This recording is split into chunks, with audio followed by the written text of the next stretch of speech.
मुझे भी करके पूछेंगे तो मैं जवाब दे दूँगी। इस तरह मुझे समझ नहीं आ रहा। जी, पहली बात तो ये है, मैंने इस बात का जवाब दिया है आपको कि मेरा उस्मान के साथ मेरी दोस्ती थी, ठीक है? और वो मुझसे निकाह करना चाहता था। मैं 2 साल से उसे जानती हूँ, ठीक है? और रही बात उनकी वाइफ की, उन्होंने मुझे कभी वार्न नहीं किया। इसका कोई एविडेंस नहीं है और इस चीज़ का कोई एविडेंस भी नहीं है। और उन्होंने मुझे कभी एक कॉल भी नहीं की। मैंने उन्हें देखा पहली दफ़ा उसी दिन है, चाँद रात को।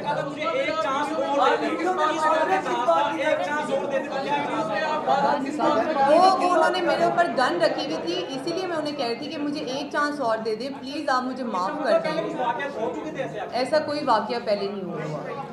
वो चांस देने से मुराद ये होती है कि जब आपकी जान जा रही हो तो आप कहते हैं कि अगर आपको ये एतराज़ है मेरे इनके साथ रिलेशनशिप है तो मैं नहीं, ऐसा कोई नहीं है। वो चांस की बात सिर्फ इस वजह से है, मैं कर लेता हूँ। नहीं, मैं अगर चांस की बात सिर्फ इसीलिए है कि अगर आपको इस रिलेशनशिप पे एतराज़ है तो रिलेशनशिप नहीं रखा जाए भाई।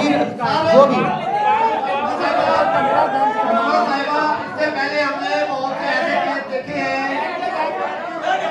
बहुत से ऐसे केस देखे हैं, बीच में लोगों के साथ फिर लेन देन हो गया, मामला तय हो गए और बड़ी रकमें ली है।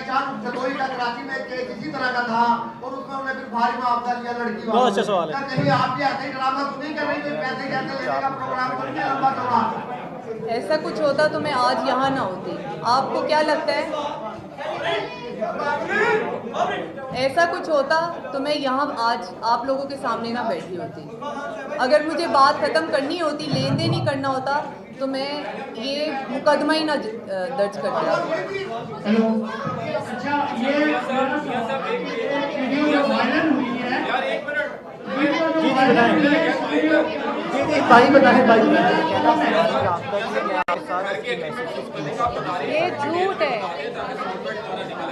चले, मैं भाई का सवाल है।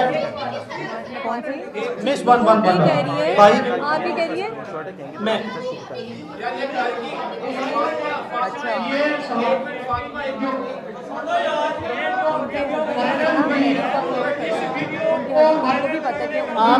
आपका सवाल है घर की किराएदारी से मुतल्लिका। मैं बता देता हूँ, घर का एड्रेस मैं आपके सामने रख रहा हूँ। आपके सामने घर का एग्रीमेंट भी मैं जो सा वो आपको बाद में कॉपी करा के दे दूंगा। घर का किरायानामा है बाबर नसीम के नाम पे। वो उस्मा के पुराने दोस्त हैं। उस्मा यहाँ पे काफ़ी अरसे से रह रही हैं। बाबर नसीम का कोई ताल्लुक वास्ता नहीं है उस्मान मलिक से या उसके किसी लेने देने से। इस घर पे पुराना पोजेशन जो सा है वो उस्मा का ही है। चंद चीज़ें जो मैं आपको बताना चाहता हूँ, देखें इस वकूए के 2 विक्टिम हैं। विक्टिम तो बहुत से हैं। इस विक्टिम जो सा सबसे पहले उस्मा और इसकी बहन है। उस्मा की बहन भी जो सी है, इनका पाँव जख्मी हुआ है, आपने वो देखा होगा। दूसरा विक्टिम जो सा मलिक रियाज खुद हैं इसके। चूँकि मलिक रियाज जो सा मौके पर मौजूद नहीं थे, इसमें कोई शक नहीं है। हमारा मलिक रियाज पर कोई जाती क्लेम ये नहीं है कि उन्होंने किया है। वो विक्टिम इसलिए है कि उनकी 2 बेटियां अंबर मलिक और पश्मीना मलिक, जो मलिक रियाज की 2 बेटियां जो मुकदमे में नामजद है, वो वहाँ पे मौजूद थी। तो हमारी तरह इस वकूए के मलिक रियाज ज़ाती तौर पर खुद भी विक्टिम है, लेकिन हम मलिक रियाज के विक्टिम कुदरती तौर पर बन जाते हैं कि वो पाकिस्तान की एक इन्फ्लुएंशियल जो सा शख्सियत माने और जाने जाते हैं। तकलीफ इस चीज़ की है कि उन्होंने कौमी इदारे जो से हैं आर्म फोर्सेस का दिया कि ISI को बुला चुप के ले जा। ये बताना चाहता हूँ कि ISI के तो शायद किसी सफाई का बूट भी जो है वो नहीं कर सकते। मलिक रियाज की बेगमात को या फैमिली को इस तरह की बातें इदारों को बीच में इन्फ्लुएंस नहीं करना चाहिए था। तो एक इसके विक्टिम ISI वाले हैं, एक आपके सामने ये हैं, एक मलिक रियाज उनकी बेटियों के और अपने रिश्तेदारों के विक्टिम खुद ज़ाती तौर पर हैं। अच्छा जी वकील साहब, जी जी प्लीज।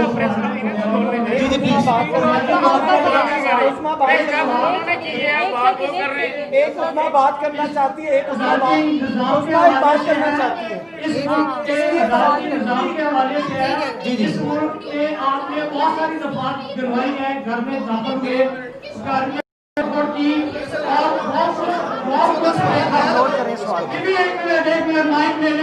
बात करते हैं। जी जी अदालती निजाम के हवाले से है कि आपने दफात बहुत सी दिलवाई, तोड़फोड़ की, घर में दाखिल हुए और ये सारी इस मुल्क ने यह भी देखा कि वकील जब PIC में दाखिल हुए हर चीज रिकॉर्ड में है और वो उसका फैसला भी सामने आ गया, उसमें जो कुछ हुआ है वो जी जी जी जी। क्या इस केस का भी फैसला उसी तरह होगा? दूसरा सवाल ये है कि उस वीडियो को किसने बनाया, आप उसका नाम क्यों नहीं लेते? उस वीडियो को वायरल किसने किया? ये मुमकिन नहीं है। जी जी वजीर की सवाल।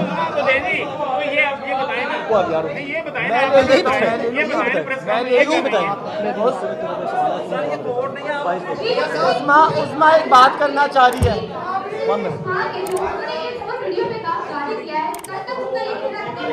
उसको बोलने दो यार।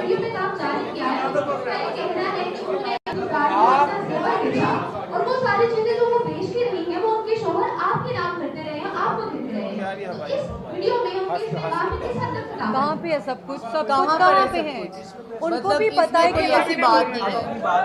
अगर कोई ऐसी बात है, अगर कोई ऐसी बात है तो वो अपना मुकदमा अपने खामन के खिलाफ दर्ज कराएं, अपने खामन के खिलाफ मुकदमा दर्ज कराएं कि जो उनकी मलकियत थी उनकी इमारत में खयानत करते रहे। आप कर लेते हैं ना, इनको ना लेकर आते, आप कर लेते हैं। बहुत बड़ी बात है। आप तो प्रेस कॉन्फ्रेंस कर रहे हैं, वो कर ही नहीं, बोल ही रहे जिनके साथ बताएं, वाकया हुआ है। बोलने दे, बोलो। वकील साहब नहीं बोलने दे रहे। कंफर्म नहीं कर वकील साहब नहीं बोलने दे रहे।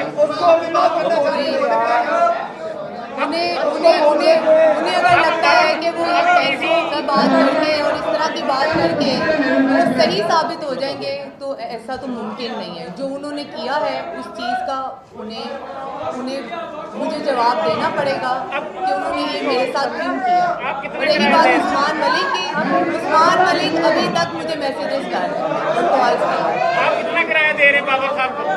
अच्छा वो बता दो, मैसेज वाली बात कर दो। कितना किराया दे रहे बाबर साहब को?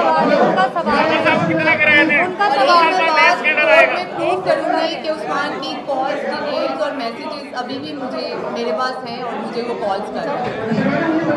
आप कितना किराया दे रहे बाबर साहब को?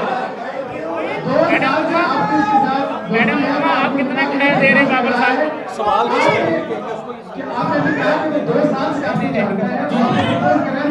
इन्हें बोलने दे, आप कितना किराया दे रहे हैं? बोले आखिरी सवाल का ऐसा क्या? मैंने बिल्कुल नहीं देखा, 2 साल से ताल्लुक है। मैंने बताया कि दिसंबर 2019 में ताल्लुक खत्म हो गया था, जिसके बावजूद जो है उस्मान ने राब्ता रखा। इनको पहले कहा शादी कर लें, इन्होंने जो है वो शादी से इनकार किया, जिसके बाद उस्मान दिसंबर 2019 के बाद दोबारा मुसलसल राब्ते में है। और दूसरी बात ये जो कह रही है, आज इस वक्त जब हम आपके पास बैठे हैं, कल के वकूए के बाद इस वक्त भी इनके मोबाइल में जो है सारा डाटा मौजूद है, जो कि सबूत जो है कंसिडर होता है कि उस्मान अभी भी इस वक्त भी जो है राब्ते में मौजूद है। हमारे पास उसकी कॉल और मैसेज सेव है।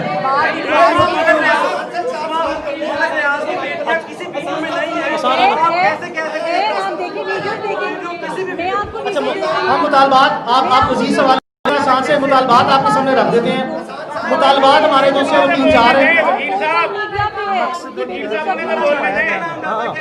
हमारे 3-4 मुतालबात हैं। हमारा सबसे पहला मुतालबा ये है, हमें सबसे पहला हमारे मुतालबा सुन लें फिर उससे सवाल करें। हमारा सबसे पहला मुतालबा जो है वो ये है कि हमें सिक्योरिटी जो है मुहैया की जाए फिल फॉर।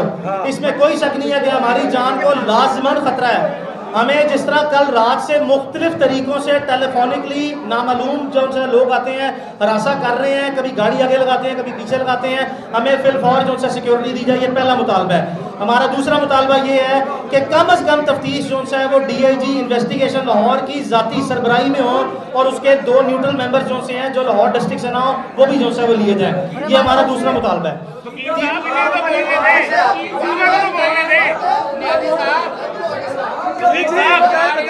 हमारा तीसरा मुतालबा जो है वो ये है, हमारा तीसरा मुतालबा जो है वो ये है, हमारा तीसरा मुतालबा ये है कि फिल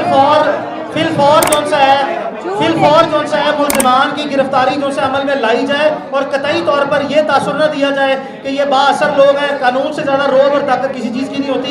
बराए मेहरबानी को गिरफ्तार किया जाए।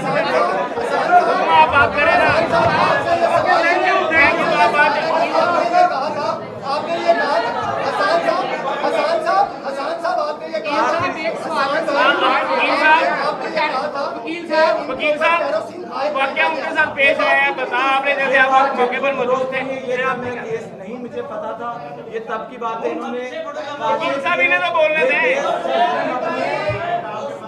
उनके बकौल उनके बकौल उन्होंने शराब फेंकी थी और हमारे बकौल वो शराब नहीं थी। इन्वेस्टिगेशन में हम चाहते हैं कि हमारा ख्याल है उन्होंने जलाने की कोशिश की, लेकिन क्योंकि हमारे पास वाज़ेह सबूत नहीं, हमने सच और हक पे केस लड़ने में एक आपसे और FIR में भी शामिल नहीं है। आपको एक रिक्वेस्ट दे रहा हूँ, आप में से किसी ने कहा था कि उन्होंने आपको अप्रोच किया, उस्मा बेचारी बोल रही थी, आवाज नहीं, उसने एक बात की जो आपने सुनी नहीं। उस्मा के पास मैसेज उस्मा ने तो एक बात भी नहीं की, सब आप बोल रहे हैं। आप उस्मा ने प्रेस कॉन्फ्रेंस नहीं की, वकील साहब प्रेस कॉन्फ्रेंस कर रहे हैं, आप ही प्रेस कॉन्फ्रेंस कर देते, आप ही प्रेस कॉन्फ्रेंस कर लेते, उनका नाम लेकर कर लेते। पता नहीं ये प्रेस कॉन्फ्रेंस बड़ी प्लानिंग है। राहुल भाई बोलो यार। उस्मा खान के खिलाफ जो FIR दर्ज की गई है, सुनने में आ रहा है कि FIR दर्ज की गई है उस्मा खान के खिलाफ, उसमें कोई गुनाह की दफा शामिल की गई है। हमारे इनमें कोई ऐसी FIR नहीं है। नैती साहब का बात